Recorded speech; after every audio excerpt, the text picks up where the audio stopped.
me. Tuka pamoja. Tuka pamoja. Say it again. Tuka pamoja. These are words that my friend Sepa Nashale gave me. He is my friend, and he is my teacher. Sepa Nashale and I go to the same church, Church of the Servant. My name is Joel Westmus, and for the last 3 years, I have had the opportunity to serve as elder to our Basic English Service Fellowship. My friend Sepa, who reminded me this morning that we have been friends for 5 years. He came to this country in 2012, and 2014 we connected. Sepa is a wonderful friend. He is a teacher. And I just want to say that people like me who have not had a refugee experience, who have not ventured too far away from Grand Rapids, Michigan, we are blessed. We are blessed by what immigrants and refugees bring to us. So Sepa is not only, amen to that. So Sepa is not only a friend and a teacher, he is a fellow servant, and he gives. He'll tell you a little bit about some of the things that he's done. He's very modest, but he has so many resources and so many gifts, and we have been really blessed to have him at our church and in our community. So I would like to bring my friend Sepa Nashale up here, and he will tell you his story. Thank you.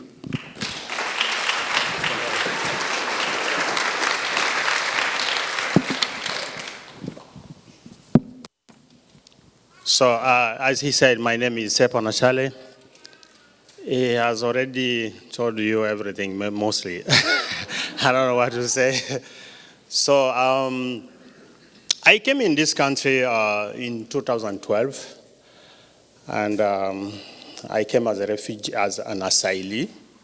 As Yomba said, I'm not a refugee, I'm an asylee, second category.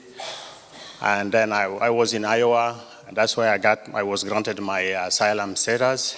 And after that, I came here in Grand Rapids. I don't know why. I found myself here in Grand Rapids. And when I came here in Grand Rapids, I joined the Church of the Servant. And after joining the Church of the Servant, I found that good people, they blessed me.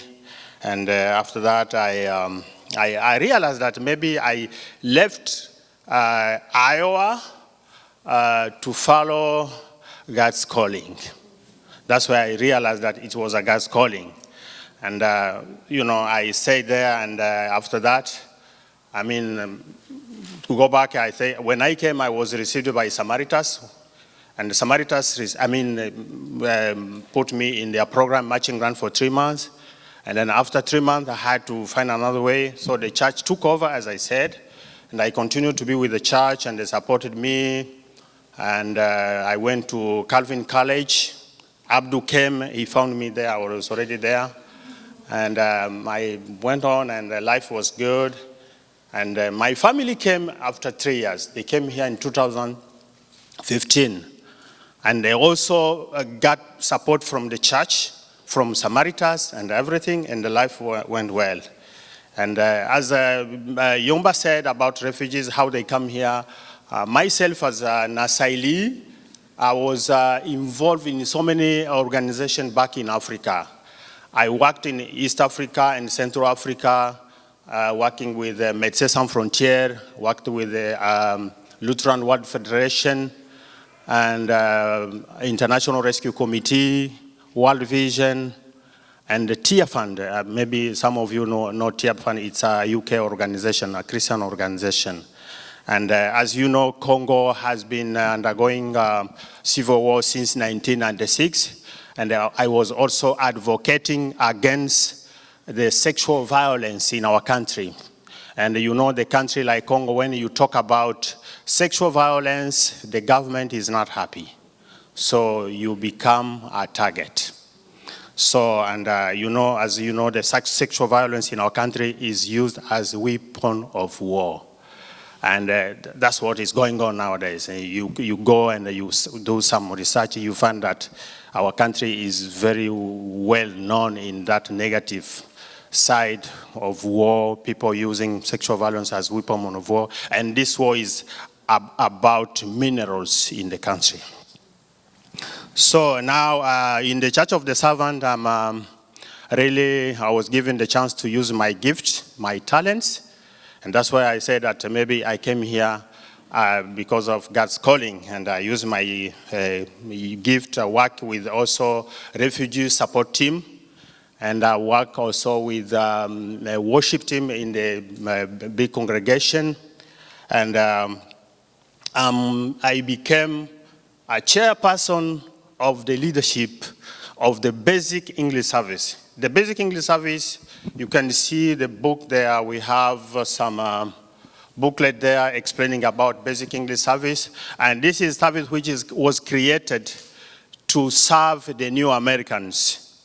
The new Americans are the people whom the English is their second language. Myself, English is my fifth language. So, sorry, maybe you may hear, maybe my accent is French, English, something.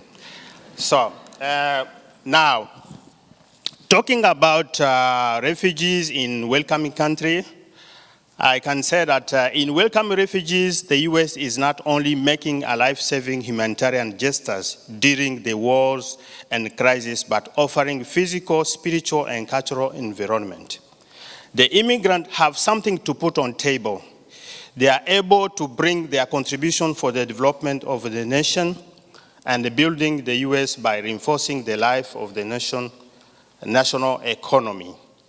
I want to quote two African-American scholars. One is Jehu Hansel and Afe Adogame. Those people say like this: it's obvious that every African immigrant, in one way or another, is a potential missionary. African Christian immigrants in the U.S. take this missionary impulse quite seriously.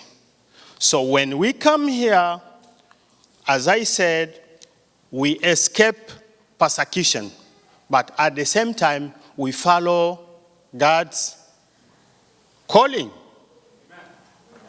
So we don't say here, when we come here, we do, the work of God.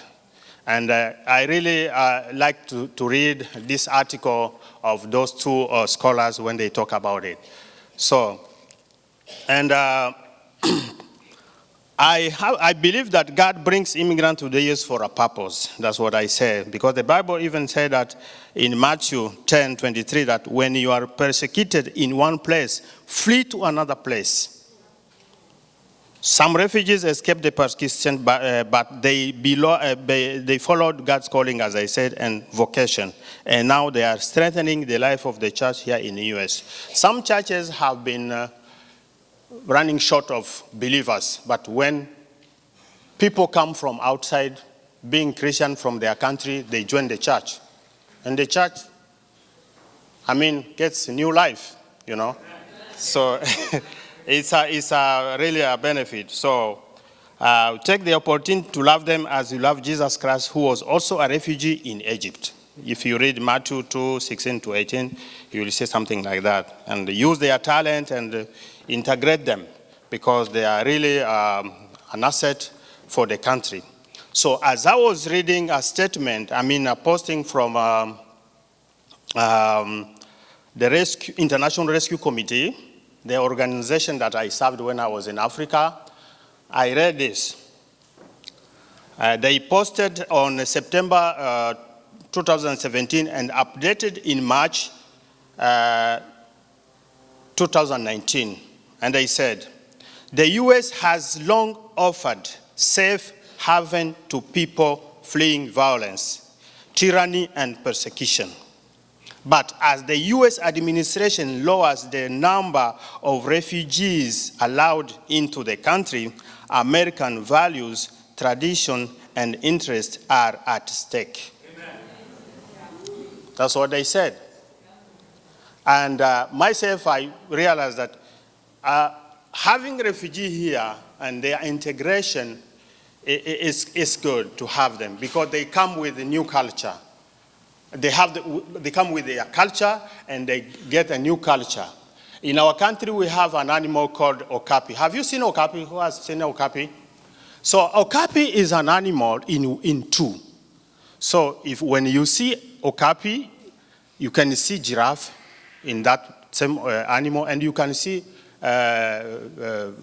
giraffe and the zebra, both of them.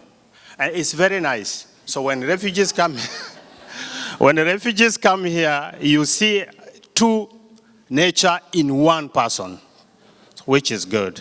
And we can learn from them. They can also learn from Americans. So really, it's good. I call, the refugee immigrants and their integration in the new life as a long road to the new home. Thank you for being welcoming us.